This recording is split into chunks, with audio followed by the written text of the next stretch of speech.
नमस्कार, मी प्रियांका पाटील। आपण पाहत आहात राष्ट्रीय लोकराज्य न्यूज, निर्भीड बातम्यांचे व्यासपीठ। आज आपण दिवसभरामध्ये घडणाऱ्या घडामोडींवर नजर टाकूया।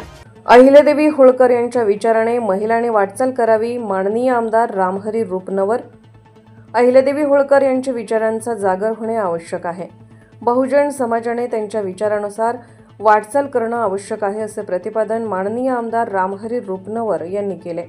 ते अहिल्यादेवी सामाजिक व शैक्षणिक विकास ट्रस्ट व ऑल इंडिया धनगर समाज महासंघाच्या वतीने आयोजित केलेल्या अहिल्यादेवी होळकर यांचे त्रिशताब्दी जयंती निमित्ताने विविध क्षेत्रातील महिला यांना आदर्श माता पुरस्कार व अहिल्यारत्न पुरस्कार 146 महिलांना मानपत्र व सन्मान चिन्ह देऊन सन्मानित केले।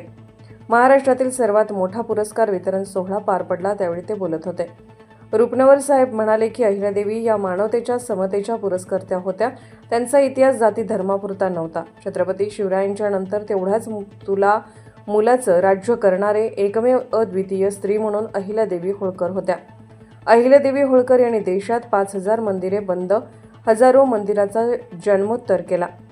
अहिल्यादेवी होळकर यांनी देशातील पहिले महिलांचे सैनिकी फलटण चालू केले। अहिल्यादेवी यांनी अनेक सामाजिक शैक्षणिक महिला सर्वच दृष्टिकोनातून समाजाचे प्रजाहित बघून 29 वर्ष राज्य केले। एक स्त्री म्हणून जन्माला आली पण वाघीण म्हणून जगली, अशा या अहिल्यादेवी होळकर या देशाला दिशा देणारं प्रजाहित नेतृत्व होतं। अहिल्यादेवी होळकर यांच्या नावाचा पुरस्कार ही काही साधी गोष्ट नाहीये। हा पुरस्कार नेहमीच महिलांना प्रेरणादायी ठरवल्याशिवाय राहत नाही। अहिल्यादेवींच्या दातृत्व आणि कर्तृत्वास इतिहासामध्ये तोड नाही।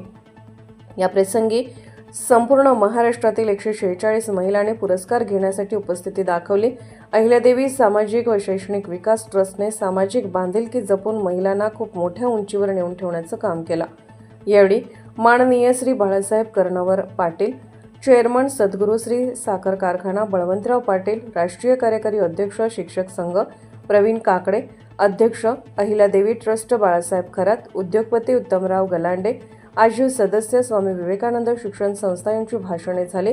यावेळी श्रीमंत योगीराज संजय गायकवाड, अशोकराव शेडगे, माजी नगरसेवक सातारा हनुमंतराव दुधाळ, उद्योगपती पुणे आरटीओ इन्स्पेक्टर सौरभ दडस, आबासाहेब गावडे, माजी नगराध्यक्ष मलकापूर विजय वाटेगावकर, माजी नगरसेवक कराड शंकरराव वीरकर, म्हाडा अधिकारी मुंबई संभाजी काकडे, उपसभापती मार्केट कमिटी कराड यांची प्रमुख उपस्थिती होती। या कार्यक्रमाचे प्रास्ताविक प्रवीण काकडे यांनी केले। आभार MD दडस यांनी केले। कार्यक्रम यशस्वी करण्यासाठी प्राध्यापक दिलीप बरकडे, प्राध्यापक शीतल काकडे, सतीश थोरात, आनंदराव कचरे, रामचंद्र पोकळे, तुकाराम कोकरे, बाबूराव शेडगे, अंकुश मोरे, दत्ता खरात, विष्णू हुलवान, बाबासो काकडे, कैलास काकडे, मृणाल दडस, नारायण कोकरे, अजित ताटे, इंद्रजित ताटे, सुजित गलांडे, अर्जुन चव्हाण हे उपस्थित होते। मुंबई कांदिवली प्रतिनिधी भारत कवितके। ताज्या बातम्यांसाठी आणि अपडेट्ससाठी राष्ट्रीय लोकराज्य न्यूज चॅनलला सबस्क्राईब करा, तसेच लाईक आणि शेअरही करा।